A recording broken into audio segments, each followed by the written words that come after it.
Amen. So to God be the glory.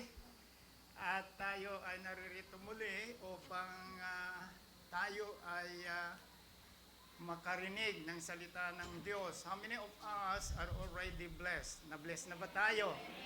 Amen. Sa pamamagitan ng mga awitin na ating inawit, I believe that has encouraged us already, no? So, this afternoon, bago ko ibigay ang mensahe, ay nais ko muli na i-welcome ang ating mga kapatid na nandito and all of us, no, na nagbigay ng panahon sa araw na ito. So, I thank God for all of us na patuloy na ginagawa yung salita ng Diyos. Kung maalala ninyo, yung Hebrews 10:25, no? Na ang sabi doon ay huwag natin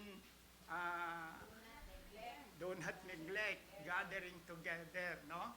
So, I believe because there is a purpose. Bakit nga ba inilagay sa Biblia yung salita na yan? Dahil nais ng Diyos na tayong kanyang mga anak ay magiging matagumpay. Amen? So, pagpalain po ang Diyos ang bawat isa sa atin na naririto, and even for those who are on their homes or wherever you are right now, I believe na nandyan kayo because you also want to give glory to God, and of course you want to tayo ay magiging matagumpay sa ating pananampalataya. Amen? So, before everything else, tayong lahat ay manalangin muna. And I believe that prayer is very important. Bagamat na nanalangin na tayo kanina, but I believe as we continue to pray, no, na ipagkaloob ng Diyos ang tunay na salita niya for our own benefit and for the glory of God. So let us pray. Father God, sa pangalan po ng Panginoong Yesus, Lord, kami ay lumalapit po sa inyo. Lord, nagpapasalamat sa pagkatunay nga, O Diyos, na kung wala kayo, Lord, ay wala rin kami. Kaya salamat sa gagawin mo sa hapong ito, especially, Father God, for your message. Gamitin mo, Panginoon, ang iyong lingkod, maging mapagpakumbaba. Ikaw ay may itaas sa amin lahat sa araw pong ito. We thank you, O God, for the victory that you will give us tonight or this afternoon, O Lord God. Thank you for your love, for your grace and mercy. Ikaw, O Diyos, ang maluwalhati sa aming gagawin pa, Lord. We thank you, we bless you, in Jesus' name. Amen and amen. Sige, palagpakan natin ang Diyos ng buhay. Amen. Praise the Lord, sapagkat tunay God na napakabilis ang panahon, no? At Oktubre na. And of course, pagkatapos nito, mayroon na tayong 2 buwan pa, matatapos na muli ang 2023. So tonight, I would like to speak about yung title ng ating mensahe, yung complete picture of a believer. Kasi dito sa Bible ay makikita natin yung mga larawan ng isang mananampalataya, no? The complete picture of a believer as mentioned in second Timothy chapter 2 verse 3 up to 21. Pero kukunin lang natin dito ang mga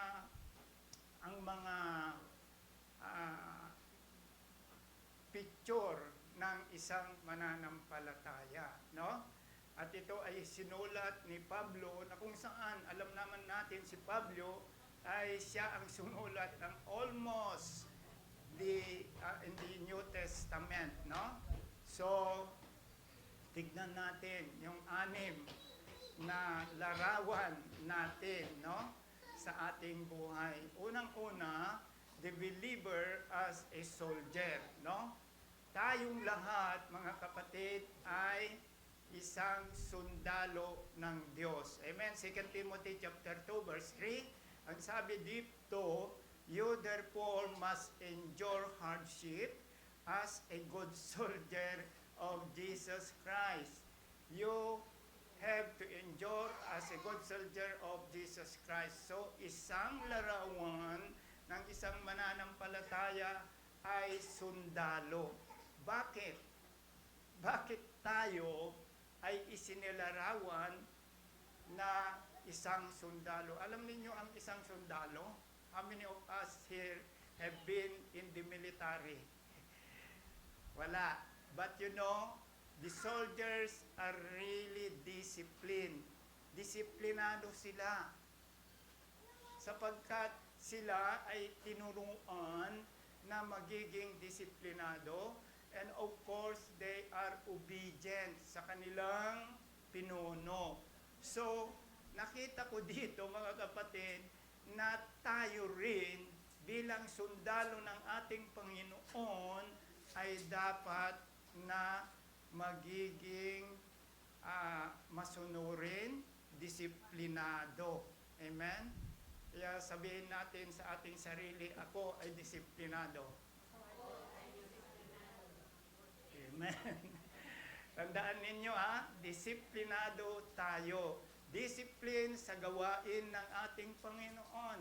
Discipline sa pagsunod sa ating mga pinuno, no? Kung sasabihin ni Minister Bong, sabi niya, ang practice natin ay mga alas 8 ng gabi ng Biyernes. Ngayon, kung tayo ay disiplinado, bago pa mag alas 8, nandito na tayo. Okay ba? Hindi. Because that is the picture ng isang sundalo. And of course, it is very important, brothers and sisters, that we know na ang mga sundalo, yung mga military, ay sila ang dahilan kung bakit ang isang bansa ay nagiging mapayapa, because they take care of the country where they belong. At yung mga kaaway nila, pag may loans sumukob sa kanila, sila ang magde-defense. Ganon din sa atin. Pagka tayo ay may kaaway, ide-depensa rin natin ang ating sarili.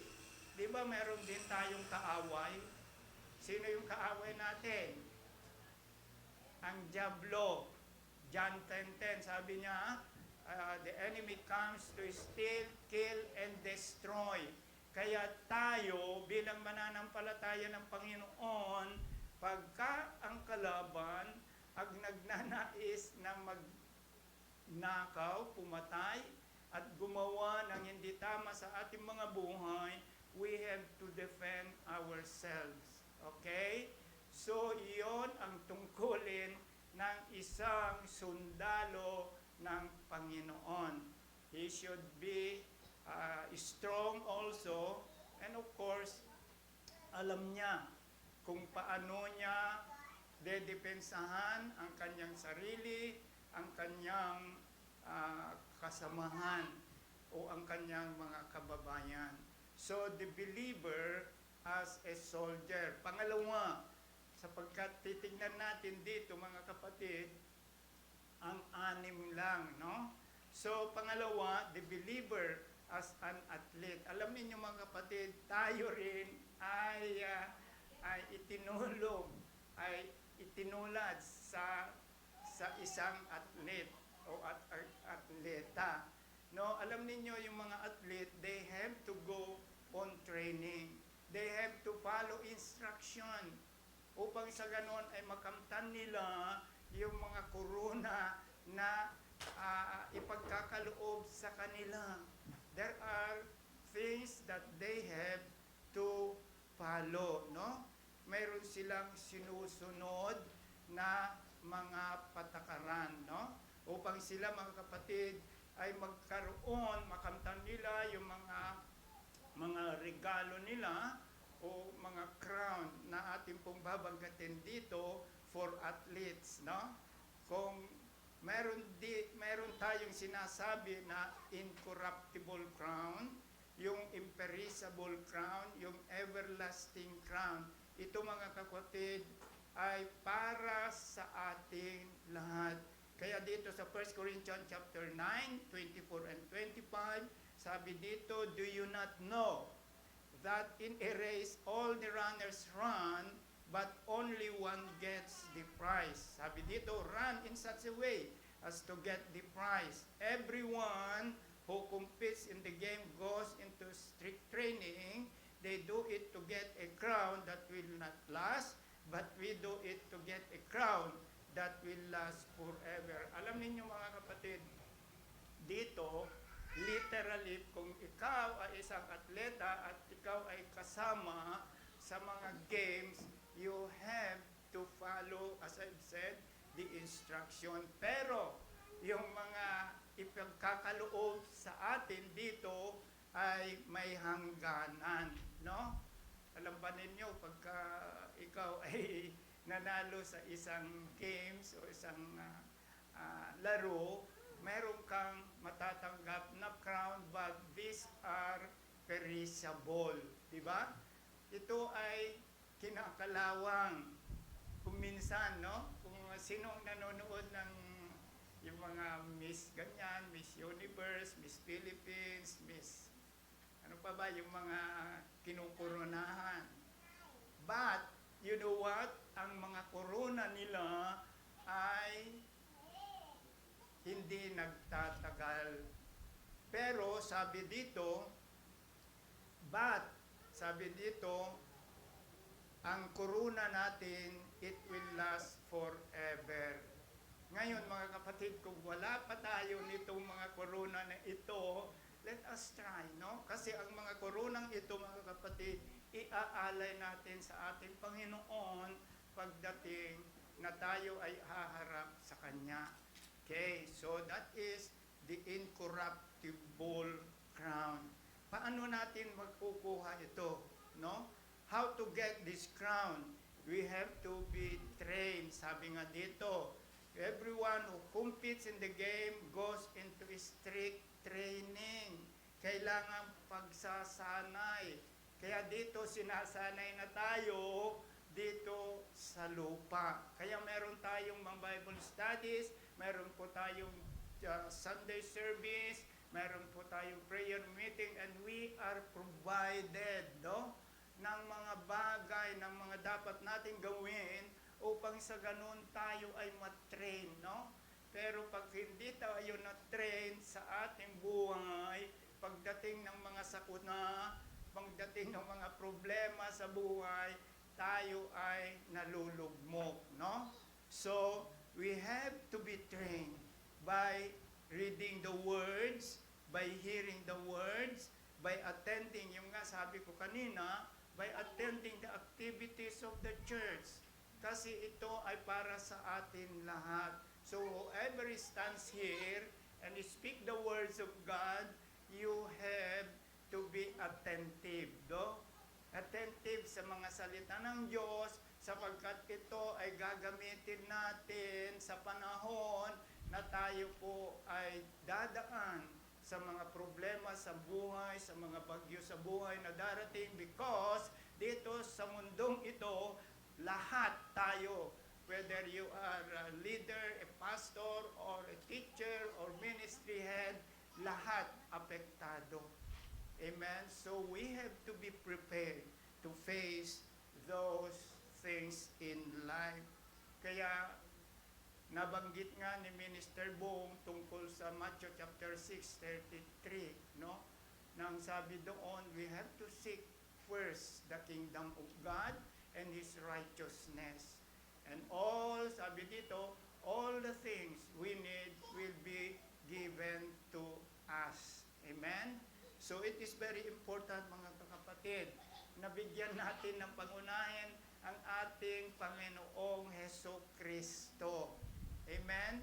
Kaya it is my desire sa aking puso, sa aking pong pananalangin, every time na ako ay dumudulog sa ating Panginoon, isinasama ko kayong lahat, that we will continue to grow sa sapagkat sa panahon na tayo po ay darating sa mga problema sa buhay, meron tayong panangga. Amen? Meron tayong protection kung ano ang dapat nating gawin. Because the Bible also says that without works, faith without works is dead.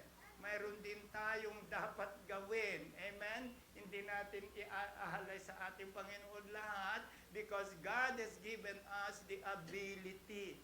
No? Binigyan tayo ng Diyos ng karunungan. No? Upang sa ganon, tayo ay mamuhay ayon sa kalooban ng ating Panginoon. So let us be consistent, no? Upang matanggap natin ang mga crowns na ito. Meron din tayong sinasabi na crown of rejoicing. Sa 1 Thessalonians chapter 2, verse 19, ito ang sinulat ni Paul. Sabi na, for what is our joy? What is our hope? Or crown of rejoicing? It is not even you in the presence of our Lord Jesus Christ at His coming. If we are able, mga kapatid, na tayo ay nakakapag-share ng salita ng Diyos, hindi ba nararamdaman natin yung kasiyahan? Diba? Pagka ikaw ay nakapag-share ng salita ng Diyos, whether it is only one or many, nandun yung kasiyahan. Because I have experienced this when I was working in the Middle East, na tuwing Biyernes, ang iyo abang lingkod ay tinatawagan ng pastor. Sabi niya, Brother Jess, halika na at punta tayo dyan sa terminal. Kasi doon sa pinagtatrabaho namin, it is an airport, no? So we are doing the maintenance of the airport, which is called the King Khaled International Airport. So yun ay amin pong trinatrabaho. Pero pag Friday, day off kami because Friday is equivalent to Sunday, no? At maraming mga OFW, overseas Filipino workers, ang dumarating pag Friday. At Friday ay hindi sila nasusundo ng kanilang employer. And thank God because we got the privilege, no? Meron kaming pribileyo na ang aming kumpanya, it is open, no?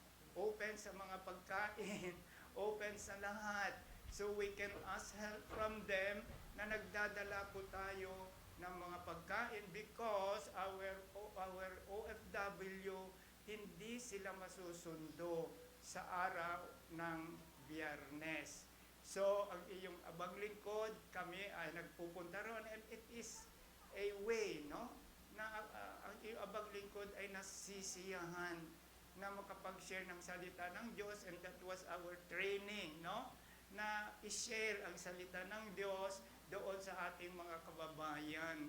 So, it is great joy sa atin lahat, no? Kung tayo ay makapag-share ng salita ng Diyos. And you will have the crown of rejoicing. Pangatlong crown na atin pong tatanggapin is the crown of righteousness, no? Excuse me.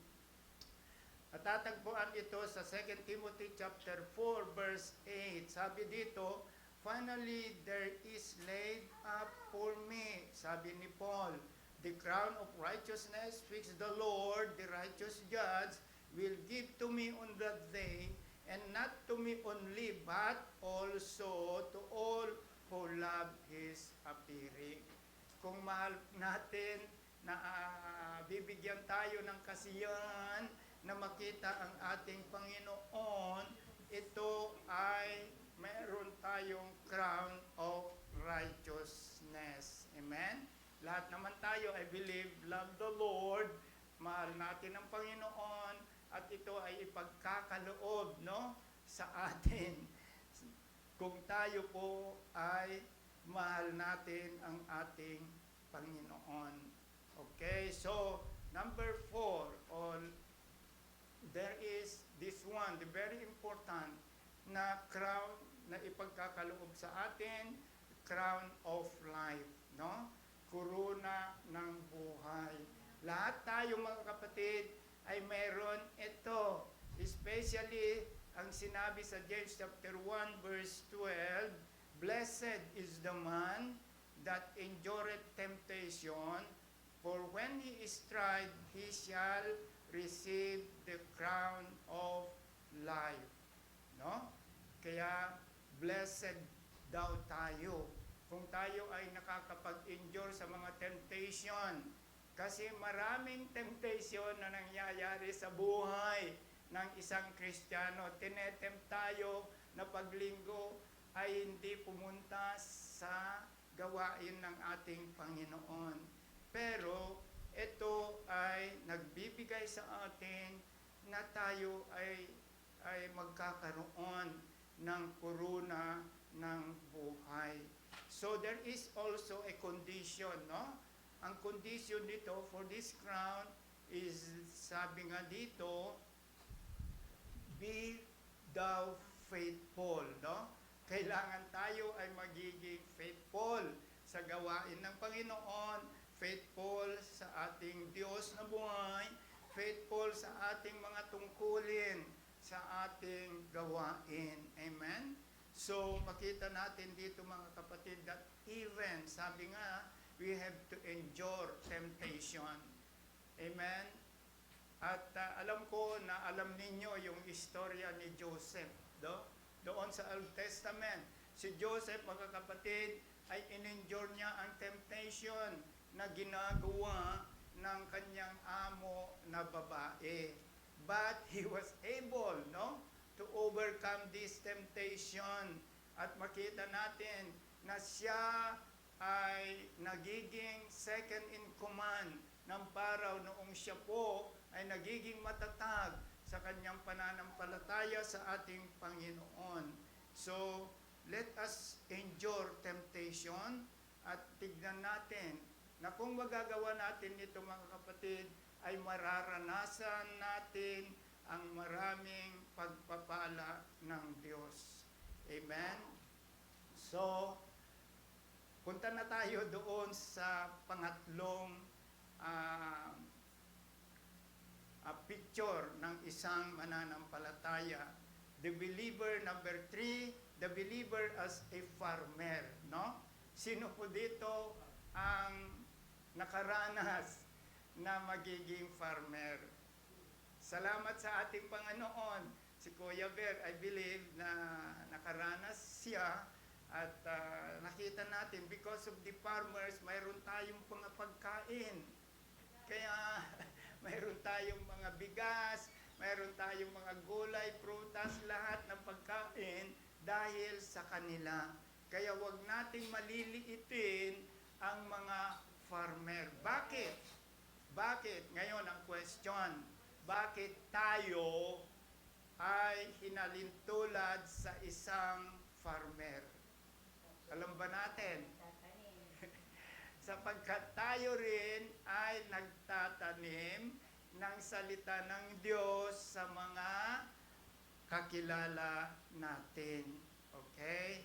So, sabi nga dito, sa 2 Timothy chapter 2 verse 6, the hardworking farmer must be first to partake of the crop. So, hardworking talaga ang farmer. Kailangan siyang magtrabaho. Kailangan niyang bungkalin ang lupa. Alisin ang mga weeds, magtanim, mag-alaga. Kaya hardworking siya. Sapagkat tunay nga mga kapatid na tayo ay hinalintulad ng isang hardworking farmer. Why? Kung titignan natin doon sa Matthew chapter 7, 13 and 14, ang sabi dito, I think it is not on our board or on this slide. Sabi dito sa Matthew chapter 7, 13, 14, kung bakit kailangan ang isang mananampalataya ay hard worker. Enter, sabi dito, enter through the narrow gate. For wide is the gate, and broad is the road that leads to destruction, and many enter through it. But small is the gate, and narrow the road that leads to life, and only few find it. You see? Only few. Tignan natin sa ating pamilya. Di ba kakaunti lang ang nakakakilala sa ating Panginoon sapagkat talagang may kahirapan ang pumasok sa makitid na daan. Di ba? Kaya ang sabi dito sa Bible, sa Matthew chapter 7, na mahirap pumasok sa maksikip na daan. Pero ang patutunguhan niyan ay buhay na kasama ang ating Panginoon. At maluwag, sabi nga, maluwag yung daan papunta sa kapahamakan. So nakikita natin mga kapatid, this is true. Kaya kailangan natin mga kapatid na ang ating mga mahal sa buhay, ang ating mga kapatid, ang ating mga anak, ang ating kapamilya ay mahanap nila yung daan papunta sa kaluwalhatian ng ating Panginoon. Amen?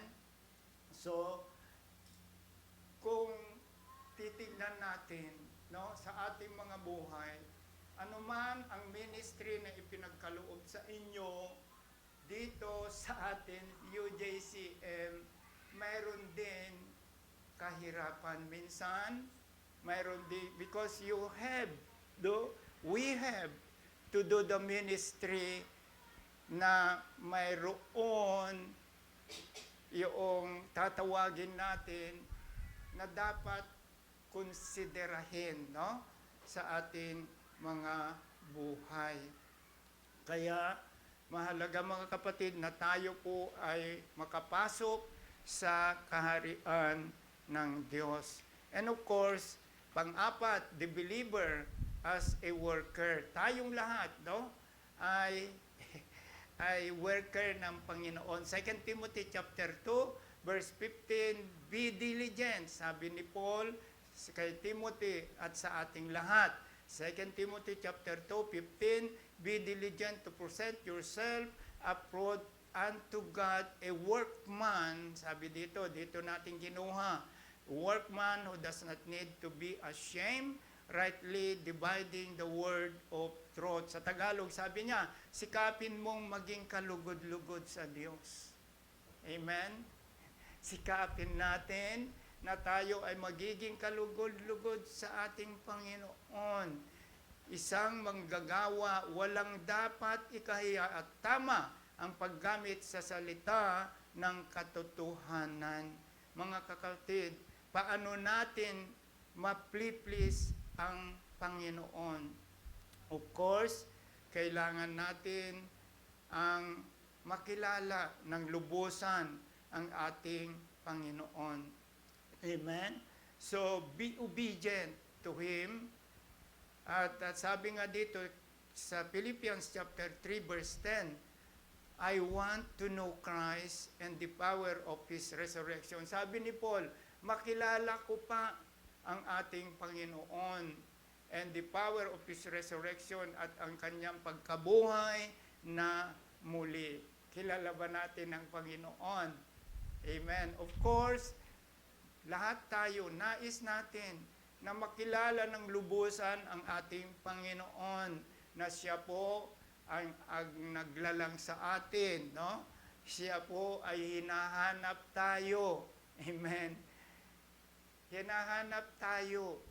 He came to seek, sabi niya, and to save those who were lost, So, alamin natin, kilalanan natin na Siya ang nagpro-provide ng ating mga pangangailangan, Siya ang nagbibigay ng ating mga trabaho, sa ating mga financial needs. Siya po ang pinanggagalingan. And of course, Siya ay namatay doon sa krus ng Kalbaryo because of His love, because of His desire, na tayo ay maligtas doon sa dagat-dagatang apoy. So, we as a Christian, we are a worker of the Lord Jesus Christ. And number 5, matatapos na tayo, dalawa na lang, the believer as a vessel of honor. Kailangan tayo ay sisidlan ng honor. Sapagkat tunay nga na tayo ay representative ng ating Panginoon, di ba? 2 Timothy chapter 2 verse 20. Ang sabi dito, but in a great house there are not only vessels of gold and silver, but also wood and clay, some for honor and some for dishonor. Sa isang malaking tahanan, sabi dito sa Tagalog, sa isang malaking bahay ay may iba't ibang kasangkapan. May yari sa ginto at pilak, at mayroon namang yari sa kahoy at putik. May ginagamit sa tanging okasyon. Di ba? Pagka mayroon kayong mga party na ginagawa, hindi lalabas natin yung mga magagandang gamit, no? Pero sabi, may ginagamit sa tanging okasyon at mayroon naman pang araw-araw. Verse 21, ang sino man lumalayo sa kasamaan ay katulad ng sisidlang mga rangal, malinis at karapat dapat gamitin ng may-ari para sa lahat ng mabubuting gawa. So anong ibig sabihin nito mga kapatid? Who is considered a vessel of honor? Sino ba yung sisidlan ng maayos, honorable? Ang sabi dito, yung lumalayo sa mga kasamaan. Kaya pag tayo ay lumalayo mga kapatid sa mga masasama na gawain, tayo ay we can be considered a vessel of honor. Amen? Kaya I hope and I pray na tayo ay qualified na magiging vessel, magiging sisidlan ng honor sa ating Panginoon. So, kailangan lumayo tayo sa masasabang gawa, no? Because we believe na pag ikaw o ako ay isang mananampalataya at tayo ay nakikisama sa mga tao na masama, mangyayari yung transfer, no? May i-transfer yung espiritu nila sa atin, especially when you are still a newborn again Christian. Hindi pa tayo lumalago. Madali tayong dapuan ng mga masasamang gawa. Kaya be careful sa ating lahat, and I believe na tayong lahat, mga kapatid, all of us will be qualified to be a vessel of honor. Kaya iwanan natin yung sinasabi sa Galatians chapter 5, 19 to 21. Ito binanggit lahat ng mga masasamang gawa. Yung adultery, fornication, uncleanness, lewdness, idolatry, hatred, contention. Itong contention kasi, ito ang talagang sumisira sa isang gawain. Yung nag-aaway ang mga magkakapatid, walang pagpapasensya, walang pagpapatawad, walang pangunawa. Sapagkat minsan mga kapatid, especially kung tayo ay marurunong, no? Marunong, alam ko na yan eh. Nasabi na nila noon yan. Pero hindi naman natin ginagawa, and that is useless, no? So ito, yung hatred, jealousies, yung outbursts of wrath, selfish ambition, dissension, heresy, envy, murder, drunkenness, revelries, and the like. At may warning si Paul. Meron siyang warning dito. Sabi niya, I warn you as I did before. No? Parating winawarningan niya yung kanyang mga disipulo yung kanyang mga tinuturuan, that those, sabi dito, who are doing this will not enter the kingdom of God. Amen? So, kung alam natin na ito ay masama at nakakaapekto sa ating buhay bilang mananampalataya, tayo po ay iiwasan natin, no? Para sa ganon ay magiging tayo ay vessel of honor. And of course, ang panghuli, the believer as a servant. Amen. Lahat tayo mga kapatid ay tinawag na magiging servant. 2 Timothy chapter 2:24, and a servant of the Lord must not quarrel. O tingnan ninyo. A servant of the Lord must not quarrel. Huwag makipag-away. Kuya Ruben, huwag tayong makipag-away. Because, sabi nga dito, a servant of the Lord must not quarrel, but be gentle, no? Able to teach, patient, no? In humility, correcting those who are in opposition.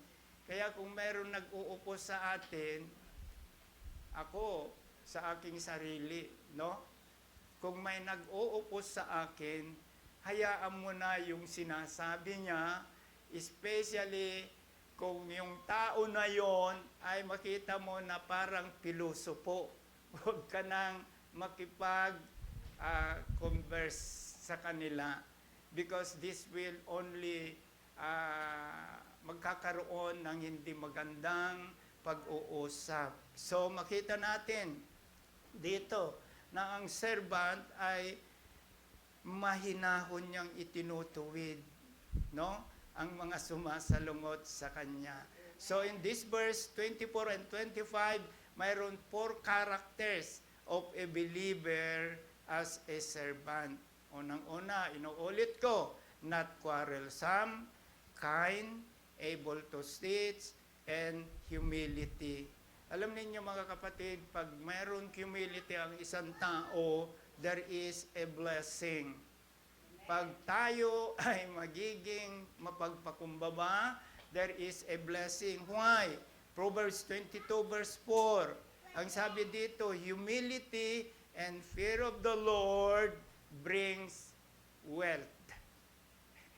Ulitin ko, humility and fear of the Lord brings wealth, honor, and life. So, mayroong benepisyo, pagpapala, kung tayo ay magiging humble. Kaya ang ating Panginoong Jesucristo is a very good example of being